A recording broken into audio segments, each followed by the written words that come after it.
Qu'est-ce que le GIECO? Le GIECO, c'est un groupe d'experts international sur les comportements. Donc, c'est bien entendu fortement influencé par les questions de transition, les changements de comportement et les non-changements de comportement. Et on se veut multidisciplinaire, international et multi-échelle. C'est-à-dire que ce qui nous intéresse, le point de départ, c'est le fonctionnement du cerveau. Donc, ce sont les sciences neurocognitives. Et ensuite, ben, on peut aller vers la psychologie, la sociologie, mais les politiques publiques européennes aussi qui ont un effet sur comment on se déplace, c'est un effet sur l'agriculture, un effet sur la rénovation énergétique des bâtiments dans lesquels on vit. Donc, on essaie de comprendre non seulement pourquoi un individu agit en soi, mais il agit aussi, en fait, il interagit avec son milieu, que ce soit rural, urbain, montagnard. Et donc, on essaie de comprendre quels sont les différents facteurs de changement et de non-changement de comportement. Et donc, l'activité qu'on fait, euh, c'est la principale là, que je suis en train de mener.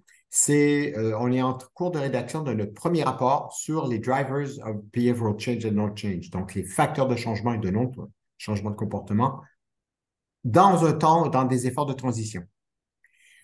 Et donc, l'idée, c'est de comprendre ça de manière multidisciplinaire.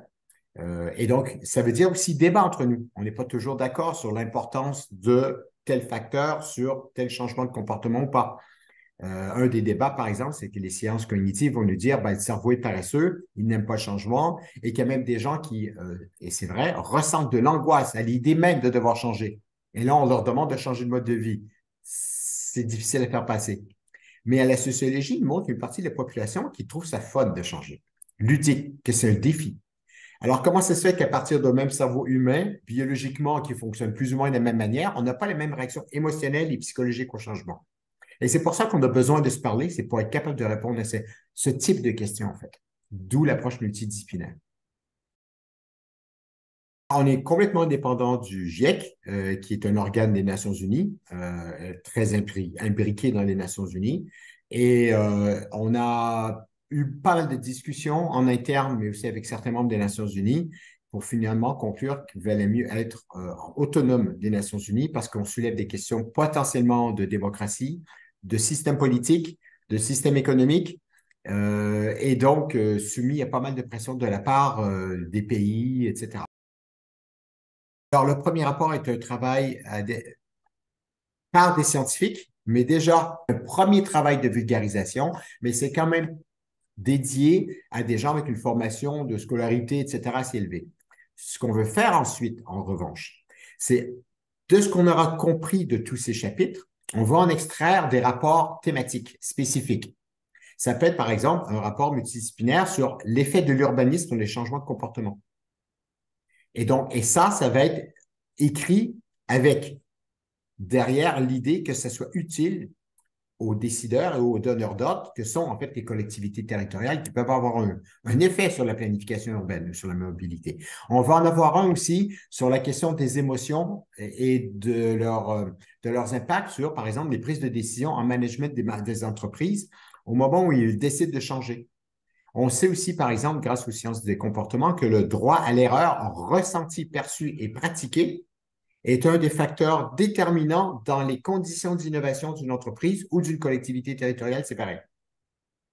Et donc là, on a, en fait, l'idée pour nous, c'est à la fois de rendre ça utile et compréhensible. Et ça va être dans des rapports thématiques dédiés sur un enjeu et dédiés surtout à un acteur spécifique pour que ça leur soit utile. Mais avant de faire ça, il faut un peu comprendre ce que la science sait et parfois ne sait pas sur ces questions-là. Et là, là-dessus, moi, j'ai toujours insisté pour qu'on soit humble. Aucune de nos disciplines ne sait tout. Et ensemble, toutes les disciplines ne savent pas tout non plus. Mais ensemble, elles en savent beaucoup plus long. Et donc, c'est pour ça, pour nous, c'est intéressant, en fait, et c'est super important. Moi, je travaille en tant que sociologue du climat, je fais toujours de la préconisation pour améliorer un dispositif, une politique publique, une stratégie nationale. Je pense que la science doit être utile, mais que pour être utile, elle doit faire son boulot correctement avant. Et donc, cet équilibre-là entre les deux, on le recherche également dans le GIECO. Et j'en parlais un peu tout à l'heure, mais je me rappelle, ça a commencé comme ça en 2005. J'étais à une table avec des climatologues et des ingénieurs plus énergéticiens.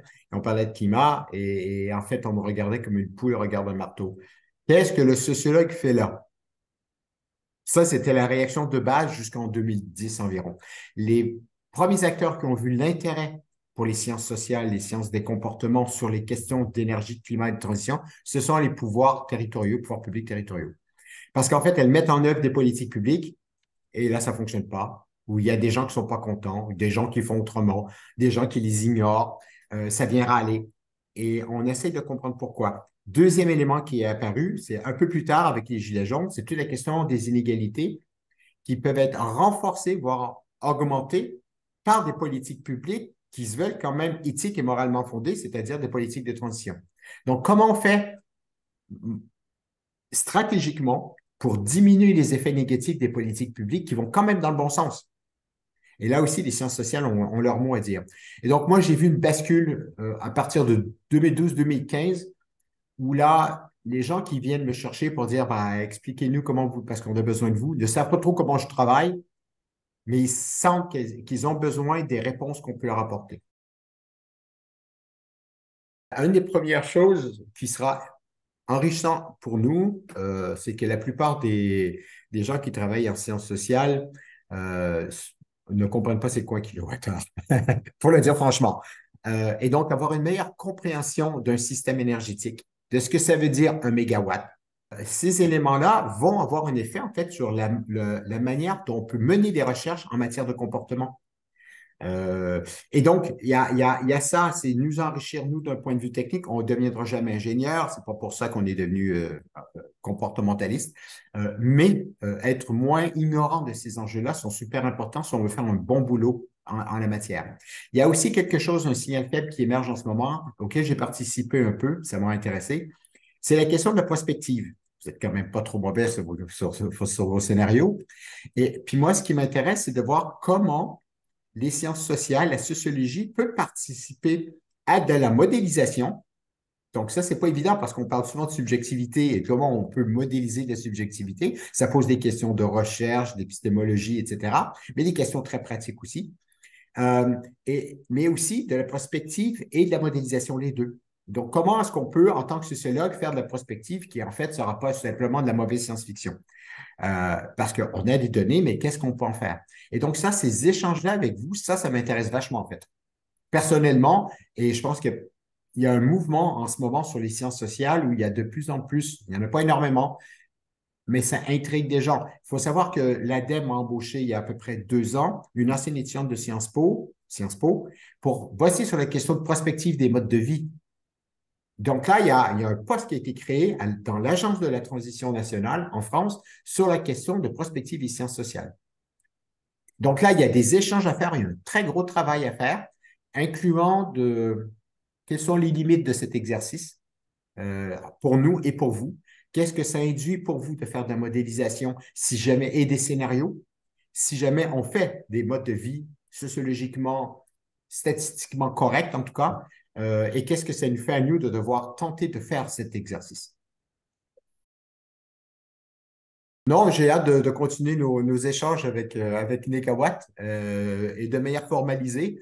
Bon, on a déjà fait de manière non formalisée, c'était très bien. Mais là, de formaliser ce partenariat, je pense que ça va renforcer les liens et ça va être mutuellement super bénéfique. Donc, non, j'ai très hâte en fait.